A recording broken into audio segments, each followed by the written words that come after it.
Good morning. Welcome to 3060 headlines. Petrol బంకుల్లో విమాన ఛార్జీల్లో పాత 500 చెల్లదు. అర్ధరాత్రి నుంచి టోల్ బాదుడు మళ్లీ మొదలు. బంగారంపై క్లారిటీ ఇచ్చిన తొలగని భయాందోళనలు. కేంద్ర నిర్ణయంపై మహిళలు ఆగ్రహ జ్వాలలు. సామాన్యుడికి తిప్పలు, సార్లకు నోట్ల కట్టలు. ఐటీ దాడుల్లో వెలుగులోకొస్తున్న అక్రమాలు. ప్రభుత్వాన్ని ఇరుకున పెట్టే వ్యూహాల్లో విపక్షాలు. పార్లమెంటు ముందుకు సమావేశం కానున్న ప్రతిపక్షాలు. ఇంటికే సిమ్ కార్డులు. మార్చి 31 వరకు ఉచిత సేవలు. జియో వినియోగదారులకు Mukesh new year offer. Telugu రాష్ట్రాల్లో పెరిగిన చలిగాలులు, మరింతగా క్షీణించిన ఉష్ణోగ్రతలు.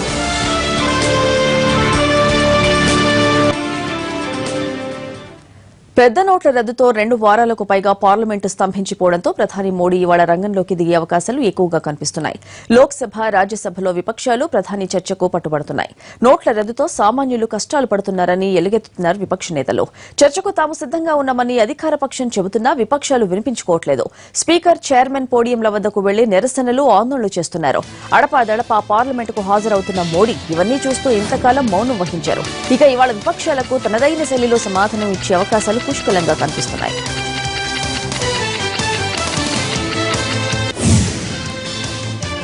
పార్లమెంటులో పెద్ద నోట్ల రద్దు రభస కొనసాగుతూనే ఉంది. ఆరోపణలు, ప్రత్యారోపణలు, నినాదాలు, గందరగోళం నడుమ ఉభయ సభల్లో వాయిదాల పర్వం కొనసాగుతూనే ఉంది. లోక్సభ 2 సార్లు సమావేశమైన పరిస్థితుల్లో మార్పు రాకపోవడంతో ఇవాళకి వాయిదా పడింది. రాజ్యసభకు ప్రధాని మోడీ హాజరయ్యారు, కానీ చర్చ సజావుగా జరిగింది లేదు. చర్చకు విపక్షాలు గట్టిగా పట్టుబడ్డంతో శుక్రవారానికి వాయిదా పడింది సభ. ఆ తర్వాత ప్రధాని అలానే పావుగంట పాటు సభలోనే కూర్చుండిపోయారు. ఆ సమయంలో అధికార పార్టీల ఎంపీలతో పాటు విపక్ష ఎంపీలతోనూ మాట్లాడారు మోడీ.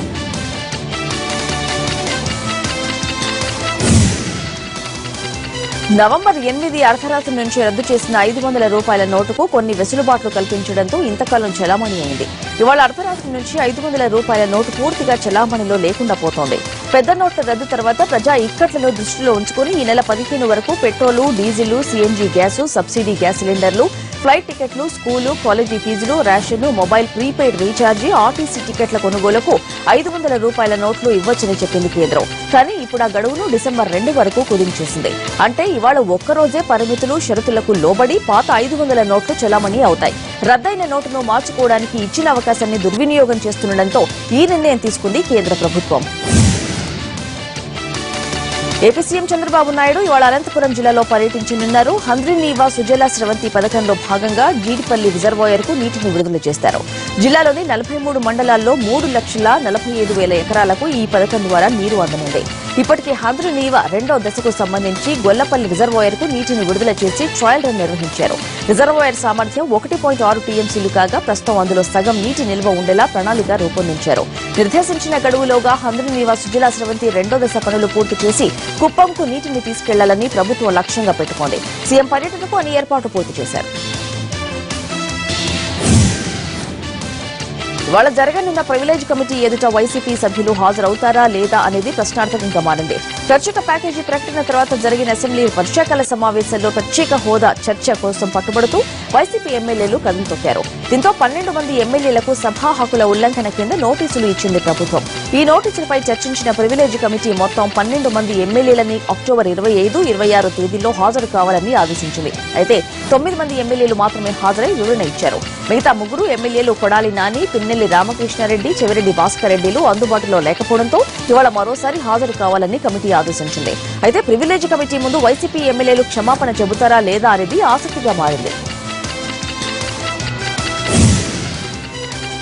ఉత్తర భారత్ ను వణికించింది భూకంపం. భారత్ నేపాల్ సరిహద్దులోని ఉత్తరాఖండ్లో రాత్రి 10:30 గంటల సమయంలో భూకంపం సంభవించింది.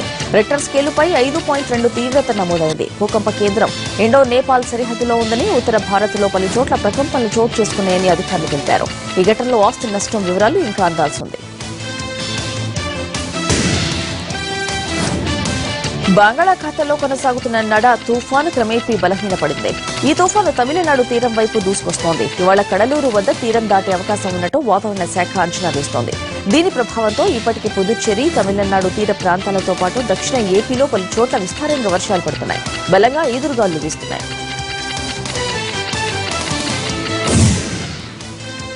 మేఘావృతమై ఈదురుగాళ్లు వీస్తున్నాయి. సత్యవేడు, శ్రీకాళహస్తి, తిరుపతి నియోజకవర్గాల్లో వర్షాలు పడ్డాయి. తుపాను, భారీ వర్షాల హెచ్చరికలతో ఎలాంటి విపత్కర పరిస్థితులు తలెత్తినా సమర్థవంతంగా ఎదుర్కోవడానికి చిత్తూరు జిల్లా అధికార యంత్రాంగాన్ని సన్నద్దం చేసింది.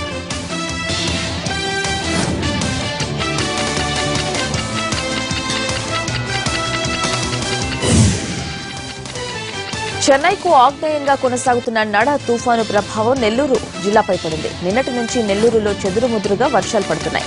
రాత్రి కూడా నెల్లూరు జిల్లాలో పలుచోట్ల వర్షం కురిసింది. నడ ఎఫెక్ట్ దృష్టిలో ఉంచుకుని జిల్లా అధికార యంత్రాంగాన్ని సిద్ధంగా ఉంచారు.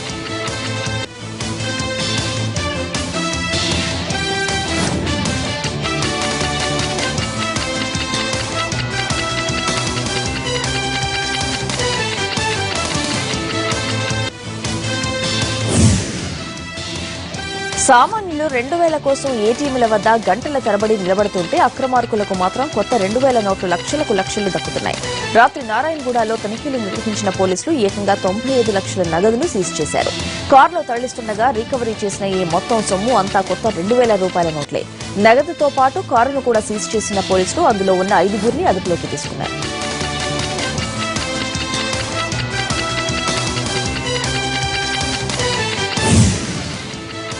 బెంగళూరులో 5 కోట్ల రూపాయల విలువైన కొత్త కరెన్సీ నోట్లు, భారీ ఎత్తున బంగారాన్ని ఆదాయపు పన్ను శాఖ అధికారులు సీజ్ చేశారు. ఈ కరెన్సీలో ఎక్కువ శాతం కొత్త 2000 రూపాయల నోట్లే. దీంతో ఐటీ అధికారులు కూడా షాక్ అయ్యారు. ఓవైపు నగదు కోసం బ్యాంకులు, ఏటీఎంల వద్ద సామాన్యులు రోజుల తరబడి పడిగాపులు పడుతుంటే 2 ఇళ్లకు ఇంత పెద్ద మొత్తంలో కొత్త కరెన్సీ ఎలా వచ్చిందా అని ఆరా తీస్తున్నారు. బెంగళూరుకు చెందిన 2 ఇంజనీర్ల ఇళ్లలో సోదాలు జరిపిన ఇన్కమ్ ట్యాక్స్ అధికారులు భారీ డినామినేషన్లు గుర్తించారు. దొరికిన కరెన్సీలో 4 కోట్ల 7 లక్షల రూపాయల మొత్తం కేవలం 2000 రూపాయల నోట్లే కావడం గమనార్హం. ఇవి కాక కొన్ని 500 రూపాయల నోట్లు, మరికొన్ని 100 నోట్లతో పాటు ఏకంగా 7 కేజీల బంగారాన్ని కూడా ఐటీ అధికారులు స్వాధీనం చేసుకున్నారు.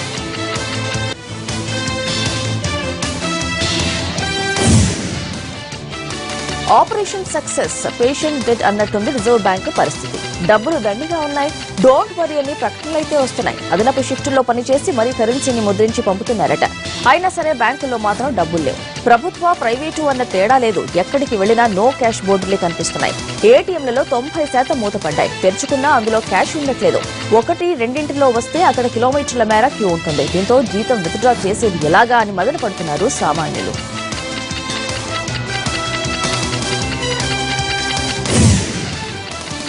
దేశం మొత్తాన్ని నగదు కొరత వెంటాడుతోంది. రోజువారీ సమీక్షలు నిర్వహించి రిజర్వ్ బ్యాంకు కొత్త షరతులు, వెసులుబాటు కల్పిస్తున్నా ప్రజలకు కరెన్సీ నోట్లు చేరట్లేదు. బ్యాంకులు కృత్రిమ కొరత సృష్టించడం ఒక కారణమైతే ఆర్బీఐ దగ్గర తగినంత నిధులు లేకపోవడం అసలు కారణం. కొత్త 500 నోట్లు, 2000 నోట్లు కూడా అక్కడక్కడ అప్పుడప్పుడు మాత్రమే కనిపిస్తున్నాయి.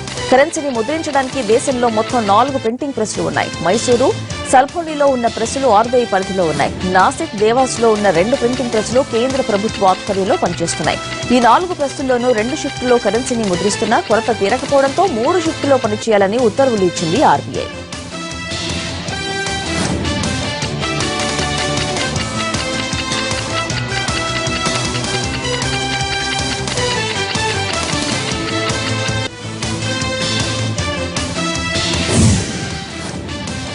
నగదు రహిత లావాదేవీల ప్రోత్సాహకానికి కేంద్ర ప్రభుత్వం నియమించిన కమిటీలోని సభ్యులతో AP CM Chandrababu video conference నిర్వహించారు. కన్వీనర్ హోదాలో ఆయన పెద్ద నోట్ల రద్దు, అనంతర పరిణామాలపై సహచరులతో చర్చించారు. నగదు రహిత లావాదేవీలను పెంచేందుకు కమిటీ సభ్యుల సలహాలు కోరిన చంద్రబాబు ఈ విషయంలో ఏపీలో తీసుకుంటున్న చర్యలను వివరించారు. నిధుల విడుదల వంటి అంశాలపై ప్రజలకు ఆర్బీఐ స్పష్టత ఇవ్వాలని కోరారు చంద్రబాబు. కొన్ని బ్యాంకులు తమ ప్రయోజనాల కోసం బాకులాడుతున్నాయని ఆరోపించిన బాబు ప్రజల కష్టాల్లో ఉన్నప్పుడు ఇటువంటి చర్యలు సరికాదని సూచించారు.